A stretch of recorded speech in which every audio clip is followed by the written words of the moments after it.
1995. aasta 11. aprillil ilmus Jumal 7 hispaania keelt kõnelevale noorele, kes olid koos palves.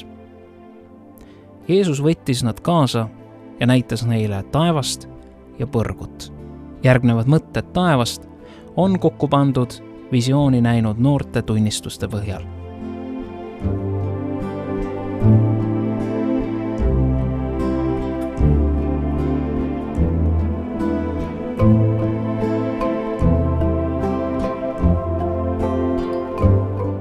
Olime koos ühes ruumis palvetamas, kui meile sai osaks eriline kogemus.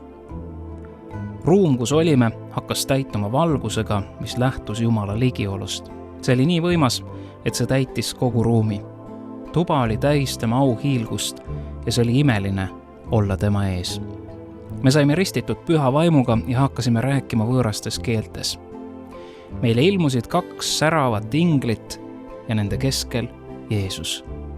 Ta oli üleni valges ja ta rinnal oli kuldne vöö, kuhu oli kirjutatud kuningate kuningas, isandate issand. Jeesust nähes langesime maha. Jeesus ütles, mu lapsed, nüüd näitan ma teile oma kuningriiki. Me astume minu ausse. Me võtsime üksteisel kätest kinni ja meid tõsteti üles. Ma vaatasin alla ja mõistsin, et me väljusime oma kehadest. Väljudes oma maistest ihudest olime me aga kaetud valgete kuubedega ja me hakkasime suure kiirusega ülespoole tõusma.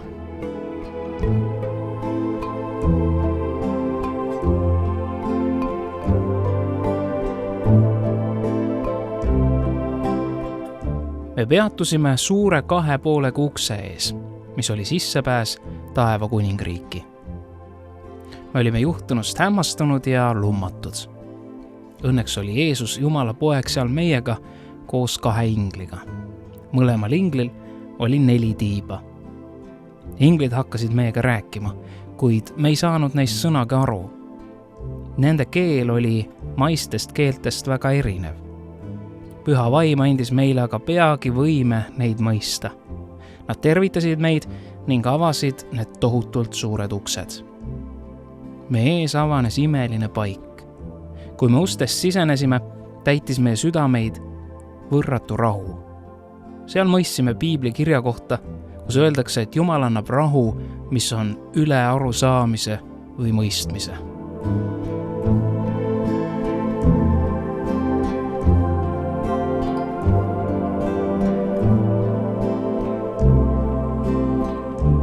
Esimene asi, mida nägime, oli hirv.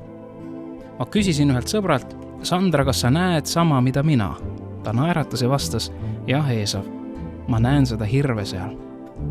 Siis mõistsin, et see kõik on reaalne. Me olime tõesti astunud taevasesse kuningriiki. Me olime nautimas Jumala au. Me astusime hirvele lähemale. Hirv seisis ühe tohutult suure puu ees, mis oli keset aeda. Ilmutuse 2.7 räägib meile, kellel kõrv on see kuulgu, mida vaim ütleb kogudustele. Võitjale ma annan süüa elupuust, mis on Jumala paradiisis. See puu on Jeesuse sümbol, sest Kristus on igavene elu. Puu taga vulises aga jõgi kristallse veega. See oli selgem ja ilusam kui ükski maine oja või jõgi. Meil tekkis soov selles paigas veidi peatuda. Mäletan, et ütlesime issandale korduvalt, palun ära võta meid sellest paigast ära. Me tahame igaveseks siia jääda. Me ei taha minna tagasi maale. Issand aga vastas, see on oluline, et te tagasi läheksite, sest te peate andma tunnistuse kõigest sellest, mida te näete. Kõigest sellest, mis ma olen valmis pannud nendele, kes mind armastavad, sest ma olen väga varsti tulemas ja tasu on minuga. Vaimustatuna jõest, milles oli kristallne vesi, otsustasime jõkke astuda. Johannes evangeelium kirjutab, kes usub minusse, nagu kiri ütleb, selle ihust voolavad elava vee jõed.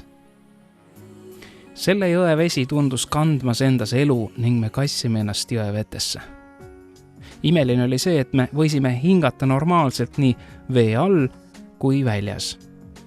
See jõgi oli väga sügav ja seal oli palju erinevat värvi kalu, kes seal ujusid. Astusime jõkke ja ujusime selles. Kõik oli vaimustav. Nägime seal ujumas imelisi kalu, kes silitasid meie kehasid ja nad ei kartnud ega ujunud meist eemale, nagu maised kalad seda teevad. Issanda ligiolu rahustas isegi kalu. Nad usaldasid meid, sest nad teadsid, et me ei tee neile viga.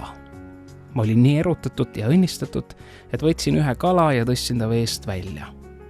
Ta oli mu käel täiesti rahulik ja nautis Jumala ligiolu. Taeva puhul oli huvitav see, et valgus ei tulnud mingist konkreetsest valgusallikast, vaid kõik, ka see jõgi, lihtsalt säras ja hiilgas. Piiblis räägitakse, et Jeesus on taevane valgus. Taevas polnud ka ei päikest ega kuud. Ja ööd ei ole enam ning neil ei ole vaja lambivalgust ega päikesevalgust, sest Issand Jumal ise valgustab neid ning nemad valitsevad kuningatena igavesest ajast igavesti. Ilmutuse 22:5.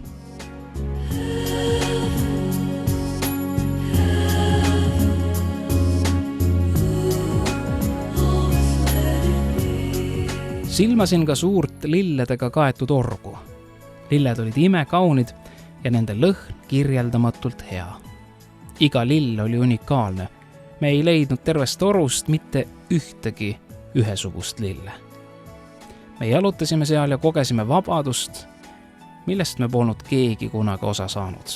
Me tundsime, kuidas imeline rahu oli meie südamed täitnud. Mul tekkis soov mõnda nendest lilledest noppida, kuid see ei õnnestunud.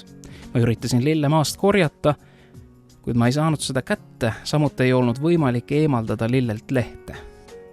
Nähes seda, ütles Issand, siin toimib kõik läbi armastuse. Ta puudutas lille ja see andis ennast ise Issanda kätte. Ja Issand ulatas selle mulle. Me jätkasime jalutamist ning lillelõhn saatis meid kõikjal. Me jõudsime paika, kus oli palju kauneid uksi. Need ei olnud tavalised ja lihtsad uksed, nad olid väga ilusad, rikkaliku ornamentikaga ja kaetud vääriskividega. Uksed avanesid ja meie ees laius ruum, kus oli palju inimesi. Kõik sagisid ja tegid mingeid ettevalmistusi. Osad neist kandsid suuri rulle valgete riietega. Kõikidel oli mingi sihipärane tegevus. Me küsisime Issandalt, miks nad niimoodi ruttavad. Issand palus noorel mehel lähemale tulla. Tal oli riiderull üle õla. Ta tuli ja vaatas Issandat auvaklikult. Kui Jeesus küsis, miks ta seda riiderulli kannab, vaatas ta Issanda poole ja küsis, aga sa tead ju, Issand, miks seda riiet vaja on. Sellest riidest valmistame me kuubesid lunastatutele ja päästetutele. Need on kuued aulisele pruudile. Ilmutus 19:8. Ja talle on antud, et ta riietuks säravasse, puhtasse peenlinasesse. See peenlinane on pühade õiged seadmised. Sealt paigast väljudes kogesime veel suuremat rahu, kuna Issand isiklikult on valmistamas midagi nii ilusat meie jaoks. Tal on koht ja aeg sinu jaoks, sest sa oled oluline.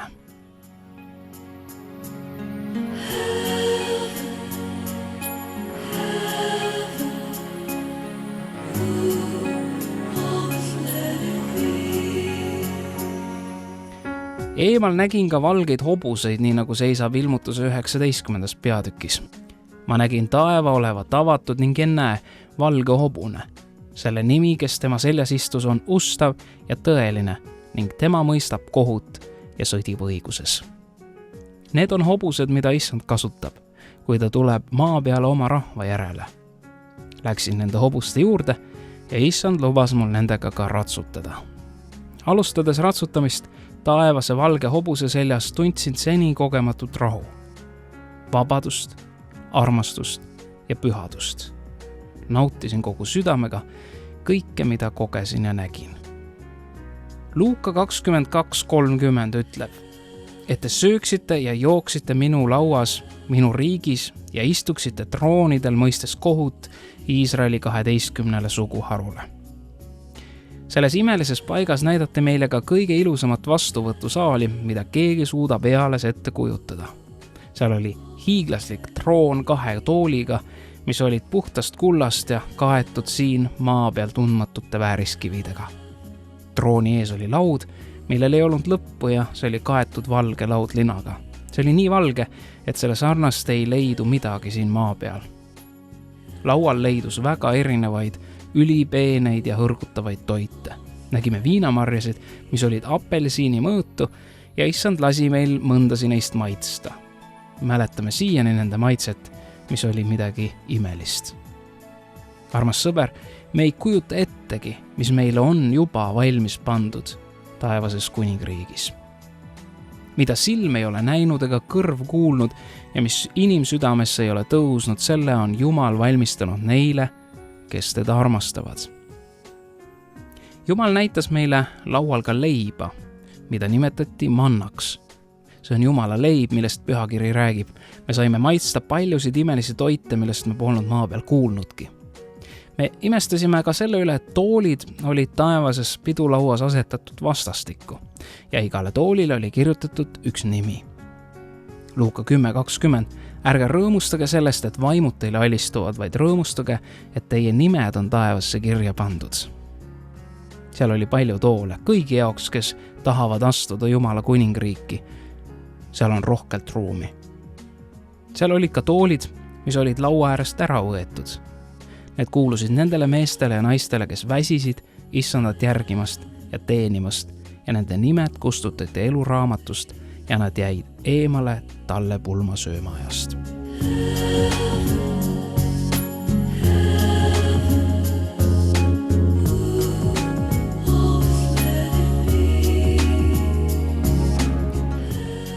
Mattuse evangeelium ütleb, et me saame Jumala kuningriiki, kui me oleme nagu lapsed.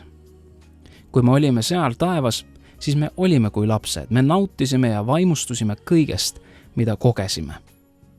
Me tahtsime kõike puudutada ja osa saada. Me tahtsime kõike koju kaasa võtta, sest me olime kõigest, mis me taevas nägime, niivõrd vaimustunud. Neid asju ei saa lihtsalt maista sõnade ja lausetega väljendada ega kirjeldada. Siis me jõudsime paika, kus oli miljoneid lapsi, igas vanuses. Kui nad issandat nägid, tahtsid nad kõik teda kallistada, et tunda veel enam tema armastust, sest tema oli kõigi nende igatsus ja kirg. Kui issand Jeesus ilmus, võisime näha kuninga imelist rõõmu.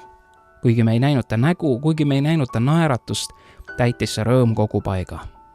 Meid liigutas südame põhjani, kui me nägime, kuidas Jeesus lapsed sülle haaras, kuidas ta neid suudles ja kallistas ning neil käest hoidis. Me nägime taeva kuningriigis palju lapsi eri vanuses. Me mõistsime, et taevas ka lapsed kasvavad. Seal olid isegi koolid, kus õpiti Jumala sõna. Inglid õpetasid lastele lihtsaid ülistuslaule ja seda, kuidas austada Jeesust. Laste keskel märkasime seismas Maarjat, Jeesuse ema. Ta oli väga ilus naine. Me ei näinud seal Maarja jaoks mingit trooni ega polnud näha ka kedagi teda kummardamas. Ta oli seal justkui iga teine naine. Tal oli valge rüü ja kuldne vöö ümber piha. Juuksed ulatusid tal puusadeni. Maa peal kuuleme me mitmeid ülistamas Maarjat, Jumala ema, aga Jumala sõnas ütleb Jeesus, mina olen tee, tõde ja elu. Ükski ei saa isa juurde muidu kui minu kaudu. Ainus sissepääs taeva kuningriiki on Jeesus natsaretlane. Me nägime, kuidas inglid tulid Jeesuse juurde ja tõid beebisid, kes olid valgesse mähitud. Jeesus paitas neid, suudles otsmikule ja andis inglitele tagasi. Küsisime, miks siin nii palju lapsi on? Kas need on lapsed, keda saadetakse peagi maa peale sündima? Jeesus vastas aga, et need on lapsed, keda on aborteeritud. Need on lapsed, keda nende vanemad pole tahtnud. Need on minu lapsed ja ma armastan neid. Minagi olin aastaid tagasi teinud abordi ja mu hääl värises, kuid ma küsisin issandalt, kas minu beebi on ka nende laste seas. Jah, vastas issand. Ma astusin lastele lähemale ja nägin väikest poissi. Tema juures seisis ingel. Vaata, see on sinu poeg. Kuna poiss oli seljaga minu poole, tahtsin minna ja vaadata tema nägu, kuid ingel peatas mind. Ta andis märku, et ma pean poissi ennem kuulama kui nägema. Poiss vaatas teiste laste poole ja küsis, kas mu isa ja ema tulevad varsti. Ingel vaatas mu poole ja vastas, jah, su ema ja isa on kohe tulemas. Ma ei tea, miks mulle anti see privileeg kuulda neid sõnu, kuid ma tean, et need sõnad olid parimaks kingiks, mida Jumal oleks saanud mulle anda. See väike mees ei rääkinud vihaselt, temas ei olnud valu, isegi kui ta ka teadis, et me ei lasknud tal sündida. Ta lihtsalt ootas ühe armastusega, mille issand oli ta sisse pannud. Kui ma seda nägin ja kuulsin, siis tundsin, kuidas aastate pikkune sügav haav minu sees hakkas paranema ja kinni kasvama. Ma mõistsin ja kogesin, et Jumala armastus ja arm olid mulle andestanud, kuid ma pidin õppima ka ise endale andestama. Armas sõber, kes sa iganes seda sõnumit kuuled, Jumal on sinu patud andestanud nüüd ja sul on vaja õppida andestama iseendale. Me jätkasime jalutamist, kuid pilt sellest poisist jäi mu südamesse. Nüüd tean ma iga hetk, et kord saan temaga igavesti koos olla. Mul on veel üks lisapõhjus taevasse minna. By this Lord I bow in a world whose cold as stone. Taevas kohtusime ka erinevate usukangelastega. Meil oli au kohtuda kuningas Taavetiga. Ta oli kena ja pikk mees ning ta näost peegeldus Jumala au. Ja terve see aeg, mis me taevas viibisime, tegi Taavet vaid üht. Ta tantsis ja andis au Jumalale. Kohtusime ka Abrahamiga. Ta oli üks vanematest, kuid mitte oma ihus. Ta juuksed olid täiuslikult valged, kuid iga juuksekarv oli nagu klaaskiud või teemantkiud. Üllatav oli see, et ta oli isegi noorem kui meie. Taevas nooreneme me kõik ja elame oma parimas eas. Abraham ütles midagi, mida ma ei saa unustada. Ta tervitas meid taevases kuningriigis ja ütles, et varsti tulete te tagasi, sest Jeesuse tulemine on nii lähedal.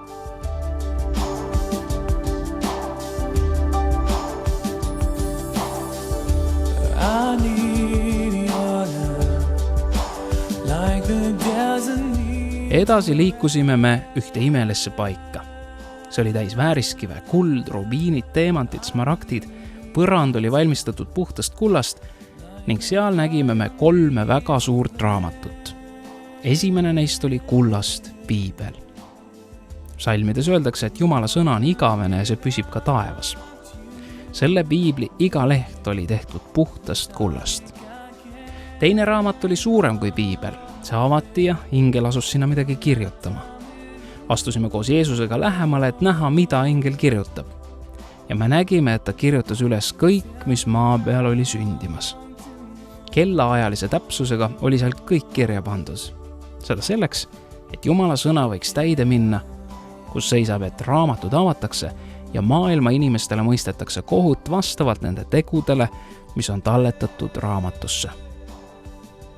Ingel oli kirjutamas kõike, head ja halba, mida inimesed olid maal tegemas.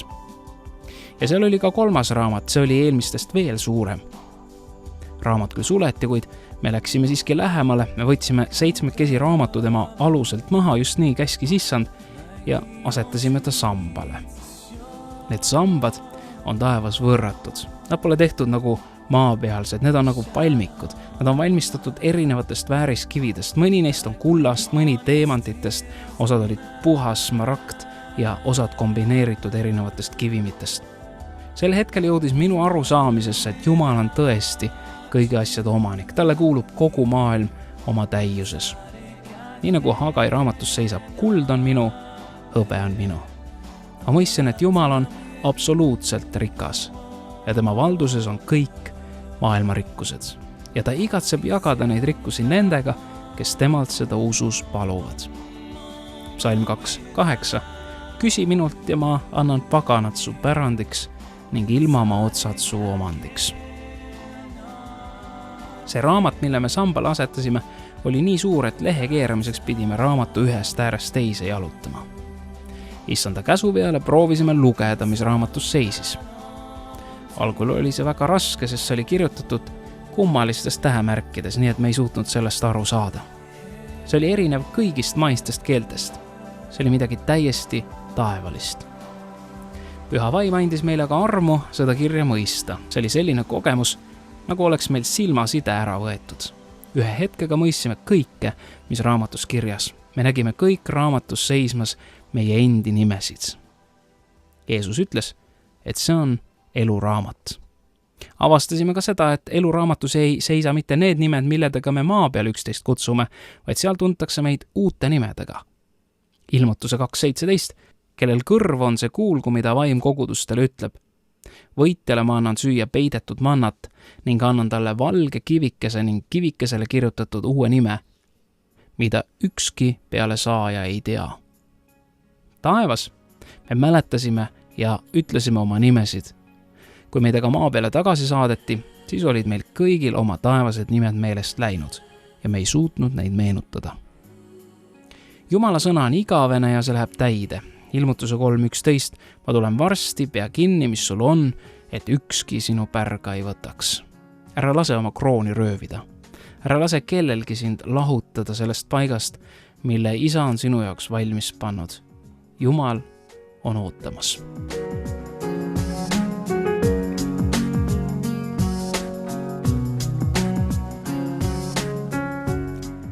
Jesaja 65.19. Mina rõõmutsen Jeruusalemma pärast ja tunnen rõõmu oma rahvast. Seal ei ole enam kuulda nutu ja hädakisa häält.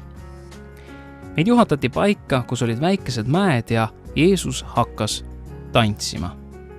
Tema ees olid rahvamassid, kes olid riietatud valgete rüüdega ja nad tõssid oma käed koos roheliste oliivipuu okstega.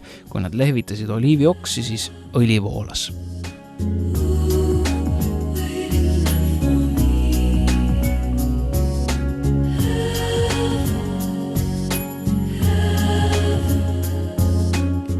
Me nägime taevas vaid Jumala au.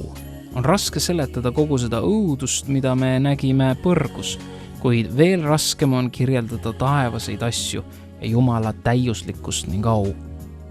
Keset taevast nägime ka kuldset risti. Usun, et see polnud mitte nii palju kummardamisobjekt, kuivõrd sümbol, mis viitab sellele, et taeva kuningriiki on sissepääs läbi Jeesuse Kristuse risti.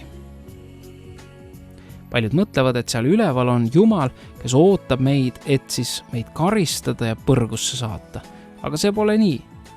Meie kohtusime hoopis teistsuguse Jeesusega.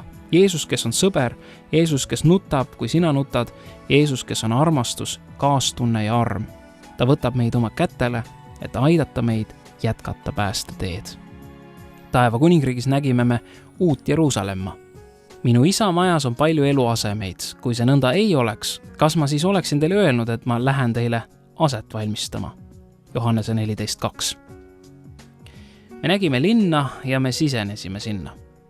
See oli imeline linn. Selles linnas olid igal majal omaniku nimed kirjutatud maja fassaadidele. See linn ei olnud veel asustatud, aga see oli valmis meie jaoks. Meil oli võimalus astuda sisse ka nendesse hoonetesse, kuid kui me linnast lahkusime, pühiti meie peast kõik, mis puudutas neid hooneid ja elamuid. Meelde jäi see, et hoonete sambad olid imeilusast väärismetallist ja kasutatud oli mitmeid kallis- ja vääriskive. Palju oli kasutatud ka kulda. Selles linnas kasutatav kuld oli väga-väga särav ja peaaegu läbipaistev. Maine kuld ei ole ligilähedanegi sellele, mis on taevas. Pärast seda viidi meid paika, kus oli palju mahuteid. Nendes mahutites olid kristalliseerunud pisarad. Need olid Jumala laste pisarad, mis olid valatud maa peal. Need ei olnud mitte kurtmise pisarad, vaid pisarad, mis olid valatud issanda ligiolus. Meeleparanduspisarad ja tänupisarad. Jumal hoiab neid pisaraid kui kalleid aardeid, just nagu on kirjas 56. psalmis 8. salmis. Minu pagulaspäevad olid sa ära lugenud. Pane sina mu pisarad oma lähkrisse. Eks need ole su raamatus. Me nägime, et Jeesusel oli spetsiaalne ingel igale üksikule inimesele. Me nägime ka seda, et see meie ingel on meie lähedal läbi kogu meie eksistentsi. Sest tema annab oma inglitele sinu pärast käsu sind hoida kõigil su teedel. Kätel nad kannavad sind, et sa oma jalga ei lööks vastu kivi. Psalm 91, Psalm 11.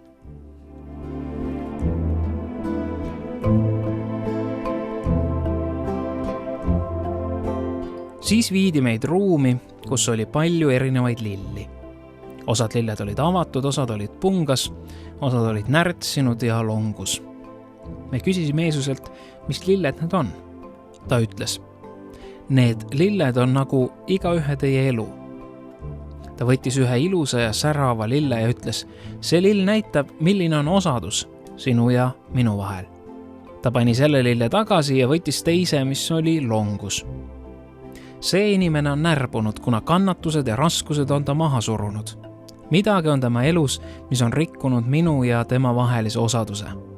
Kas teate, mida ma nende lilledega teen, kui nad on longus, küsis Jeesus. Ma võtan selle lille ja valan oma pisaraid tema peale ja tõstan ta üles. Ta võttiski selle närbunud lille ning me nägime, kuidas ta pisarad panid selle tuhmunud ja longus lille taas särama ja õitsema. Siis võttis ta ühe päris kuivanud lille ja viskas selle tulle. Vaadake, see on inimene, kes tundis mind, kuid on minust lõplikult eemale läinud. Nüüd on tema aeg otsas. Ta sureb ilma minuta ja ta koht saab olema tulejärves. Kui me sealt lahkusime, nägin imeilusat lossi kaugel silmapiiril. Keegi ei julgenud selle lossi lähedale minna. Arvati, et see on, millest kirjutab Ilmutuse 22.1. Ta näitas mulle eluvee jõge säravat nagu mägikristall, see saab valguse Jumala ja talle troonist. Me usume, et see loss asus lähedal Jumala elupaigale ja troonile. Jumal on ühe erilise paiga sinu jaoks valmistanud. Nüüd on aeg oma süda temale anda.